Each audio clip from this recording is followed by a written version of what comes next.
علیکم۔ پاکستانی ملک علی صاحب، میں ڈاکٹر فاطمہ ہوں۔ آج میں آپ کو بتاؤں گی یہ جو سارا سیناریو ہوا۔ ایکچولی 2013 میں I was diagnosed as a case of bipolar affective disorder after the death of my brother. وہ ٹریگر فیکٹر تھا۔ اس کے بعد مجھے جو ہے وہ ایک ایپیسوڈ آئی تھی جس میں اسی طرح کی جو ہے وہ بڑی بڑی باتیں کرنے لگ گئی تھی کہ جیسے میں پرائم منسٹر بننے والی ہوں، مجھے ابھی الیکشنز ہیں جو اس میں پرائم منسٹر بنوں گی، میں دنیا فتح کروں گی، اور اس طرح کی میں گرینڈیوسٹی میں چلی گئی تھی۔ سیم جو کنڈیشن ابھی ایپیسوڈ آئی ہے وہی سیم کنڈیشن ہوئی تھی۔ ایکچولی یہ اسٹریس ریلیٹڈ فیکٹرز کی وجہ سے ٹریگر ہوتا ہے۔ یقیناً اس کیس کا کافی اسٹریس تھا اور میری نیند پوری نہیں ہوئی تھی، جس کی وجہ سے مجھے جو ہے وہ اسٹریس ہو گیا تھا۔ اچھا، اب میں آپ کو 2013 سے بتاتی ہوں کہ bipolar affective disorder جب ڈائگنوز ہوا، جب میں ٹریٹ ہو گئی، جب میں نے میڈیکیشنز لے لیں، اور جب میری سائیکو تھراپی ہوئی، اور جب میری فیملی نے مجھے سپورٹ کیا، فیملی انوائرمنٹ پرووائڈ کیا گیا، اور جب میں جاب میں نے کنٹینیو کی، میں نے ہاؤس جاب کی، اس دوران میں نے FCPS پارٹ 1 پاس کیا، مجھے سندھ گورنمنٹ کی مجھے جاب ملی، میں نے اپلائی کیا، میں نے FCPS کی 4 ایئرس ٹریننگ کی، میں نے FCPS پارٹ 2 کیا، میں نے سب کچھ جو ہے وہ اچیو کیا اپنے اس ڈس آرڈر کے ساتھ۔ اس ڈس آرڈر میں کافی چیزوں کا خیال رکھنا ضروری ہے، ٹریگر فیکٹرز ہوتے ہیں، اسپیشلی سلیپ آپ کی پوری ہونی چاہیے۔ اچھا، جو پبلک مجھے پاگل کہہ رہی ہے، I am really sorry, please ایسا نہیں کریں۔ I feel sorry for you and those who don't get psychiatric treatment on time، کیونکہ یہ جو مینٹل illnesses ہوتی ہیں وہ ٹریٹیبل ہوتی ہیں۔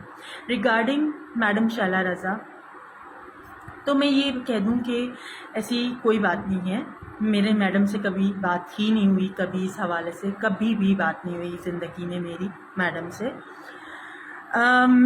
میڈم ایکچولی یہ میں نے آپ کو بتایا نا کہ اس اسٹیٹ میں گرینڈیوسٹی ہو جاتی ہے اور آپ بڑی بڑی باتیں کرنے لگ پڑتے ہو، جیسے کہ میرا اس پولیٹیشین سے تعلق ہے، اس سے ایسا کچھ بھی نہیں ہے، میرا کسی پولیٹیشین سے تعلق نہیں ہے۔ آپ دیکھ سکتے ہیں میں 17 گریڈ کی ایک وومن میڈیکل آفیسر ہوں، اور میرا کسی سے کوئی جو ہے وہ تعلق نہیں ہے، کسی بھی بڑے شخصیت سے۔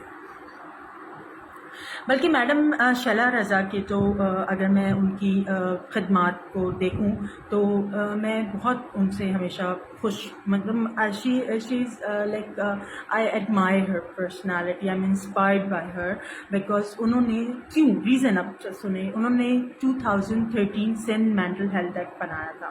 اس ہیلتھ ایکٹ میں انہوں نے انسین یعنی پاگل کا ورڈ ہٹا کے مینٹل ڈس آرڈر ڈالا تھا، ٹھیک ہے، جو کہ اسٹگما یعنی ایک دھبا جو لگا ہوا تھا سائیکیٹری پیشنٹس کے ساتھ، تو وہ انہوں نے ختم کیا، ٹھیک ہے۔ تو میرا پبلک کے لیے پیغام ہے، تھوڑی سی ناراضگی بھی ہے پبلک کے لیے، تھوڑا سا افسوس بھی ہے آپ لوگوں کے لیے، ایسا نہیں کرنا چاہیے، کیونکہ that was under the stress کی وجہ سے میرا ٹریگر ہو گیا تھا کنڈیشن۔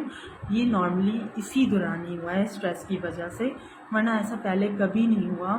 میں نے رینجرز میں بھی ریکروٹمنٹ کی ہے، رینجرز میں جو جتنی بھی اپوائنٹمنٹس ہوتی ہیں ان کی بھی مینٹل اسٹیٹ اسیسمنٹ کی ہے۔ یقیناً اس کیس کی ہائپ بہت تھی، اس وجہ سے شاید آؤٹ آف نو ریزن میں کسی کو وہ نہیں کہہ سکتی۔ اگر میں کہوں کہ چلیں جی مجھے یورینری رپورٹ، ہاں یورینری رپورٹ میں نے کروا لی تھی، کیونکہ مجھے شک ہو رہا تھا کہ میں کیوں ایسے میسیجز کر رہی ہوں کسی سینئر پولیٹیشینس کو یا کسی پولیس سرجن کے ادھر جا رہی ہوں، تو یا جبران صاحب کے پاس جا رہی ہوں ادھر، ٹھیک ہے۔ تو وہ مجھے شک ہوا اس میں بینزوڈیازپینس، لیکن میں اس کو نہیں کہہ سکتی کہ کیا نام ہے that was the civil reason for it, ٹھیک ہے، جو میری ایپیسوڈ ٹریگر ہوئی ہے۔ دوسری بات یہ ہے کہ کیا نام ہے مجھے تھوڑی سی ناراضگی اپنی پاکستان سائیکیٹرک سوسائٹی سے بھی ہے کہ وہ جو ہمیشہ مینٹل ہیلتھ اسٹگما کرتے رہتے ہیں، لیکن وہ میرے لیے آگے نہیں آئے کہ میری مینٹل کنڈیشن اس دوران اس اسٹیٹ میں خراب ہوئی۔ دیکھیں میں ایک قابل ڈاکٹر ہوں، I am fellow of college of فزیشینز and surgeons Pakistan. یقیناً جو ہے وہ ہیلتھ ڈپارٹمنٹ نے کچھ تو ایسی چیز دیکھی ہوگی، کچھ جو بات دیکھا ہوگا، تو مجھے اس میں اپوائنٹ کیا گیا ہے. ٹھیک ہے. اور اس سے پہلے میں آرم فورسز کی بھی ریکروٹمنٹس کرتی رہی ہوں رینجرز میں. میں نے اپنی بہت محنت کی ہے. ٹھیک ہے. پبلک کو کہ میں ایک کہوں گی کہ سائیکیٹرک النیسز ٹریٹیبل ہوتی ہیں اور اس میں انسان فنکشنل ہوتا ہے، فنکشن کرتا ہے. دیکھیں میں اس مقام تک پہنچی. ٹھیک ہے وہ اسٹریس کی وجہ سے فار دا ٹائم بینگ یہ ایپیسوڈ ٹریگر ہو گئی، لیکن most of the time I am all right and definitely ابھی بھی میرے جو سمٹمس ہیں وہ کمپلیٹلی ریزالو نہیں ہوئے، لیکن یہ ہے کہ I'm getting well and fine. صحیح. اور میں 2000 کے حوالے سے کہوں گی کہ دیکھیں آل دو اٹس ویری کانفیڈینشیل، لیکن جب اور یہ جو رپورٹس وغیرہ ادھر ادھر، تو یہ سب اور ادھر ادھر جانا یہ بھی میری جو ہے نا مینٹل کنڈیشن کی کیفیت میں ہی میں نے رپورٹس ادھر ادھر کی. اگر ابھی کی بھی میں بات کروں تو ابھی بھی یہ ہے کہ میڈیکل ایتھکس کا میں آپ کو ایک چیز بتا دوں کہ میڈیکل ایتھکس میں اگر کسی کی لائف رسک میں ہو، کسی کی ہیلتھ رسک میں ہو، تو اس میں کانفیڈینشیلٹی بریک کی جا سکتی ہے. بس میں اتنا ہی کہنا چاہ رہی ہوں کہ زہرا کیس میں جو میں نے اتنا جو کیا ہے، یہ ادھر ادھر رپورٹیں پبلک کی ہیں، یہ بھی میں نے under the influence of my illness کیا ہے. ٹھیک ہے. چلو تھینک یو سو مچ. اللہ حافظ.